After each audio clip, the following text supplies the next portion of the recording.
We're here at the Get Connected office and we have a problem. We want to get music playing everywhere, but with a multi-room speaker system. It's a spacious office and everyone has their preference on how loud and quiet they like the music. But we're big music fans and we want a good audio experience too. The main tool we're gonna need is this, the Chromecast Audio by Google. This costs just under $50 a piece and we have a few of them here. And just like New Kids on the Block, we're gonna take this step by step. Step 1, choose your speakers. For the Get Connected office, we decided to use two Kanto YU4 powered bookshelf speakers. Out of all the speakers we reviewed, these are my favorite because of their versatility and amazing well-balanced sound. On the back, there are a wide variety of connection options for every need you could imagine, from Bluetooth to turntable. Step 2, choose speaker placement. For our office, I'm putting one set of Kanto YU4s in the main office area where everyone sits, another in the kitchen lunch area, and a small speaker in the reception area.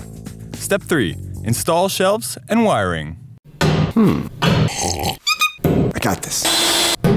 Because we're looking for background music, I installed shelves high up for the speakers and did a clean wiring job to hook up each pair of Kanto YU4s and Chromecast audio units as well. Almost there. Plug our Chromecast audio into the USB power and plug the output of the Chromecast into the aux-in of the speaker or amplifier, and the Chromecast audio will light up, ready for action.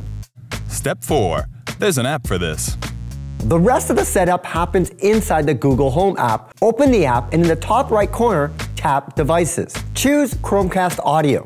If you're setting up multiple Chromecast audio units, power them up one at a time so you know which one is which. Once connected, tap Continue and play a test sound and confirm you've heard it. Be sure to change the name of your Chromecast audio to correspond with the room it's in before connecting it to the Wi-Fi network. I got this. Repeat is necessary for each Chromecast audio speaker setup. Step 5, create groups for multi-room playback. Tap Devices from the home screen, then the top right corner of the speaker, then Create Group and rename the group. Add speakers to the group, then tap Save. All right, time to crank some tunes. Step 6, cast music to audio groups. Most of the main music services offer Google Cast support. You're out of luck if you're an Apple Music user, but here's how you do it on Spotify. Play a song, then tap Devices Available. Find the name of your audio group and tap it to cast the music to all of the speakers. And just like that, all of the speakers are playing the same music in our office. Hey Google, stop the music. Another tip is to connect a Google Home speaker to your setup so anyone can control music via voice. The combination of these Kanto YU4s and Google Chromecast audio has us covered. It's all using Wi-Fi, so there's zero Bluetooth issues. Plus, everybody can use it. Hey Google, play Step by Step by New Kids on the Block. No!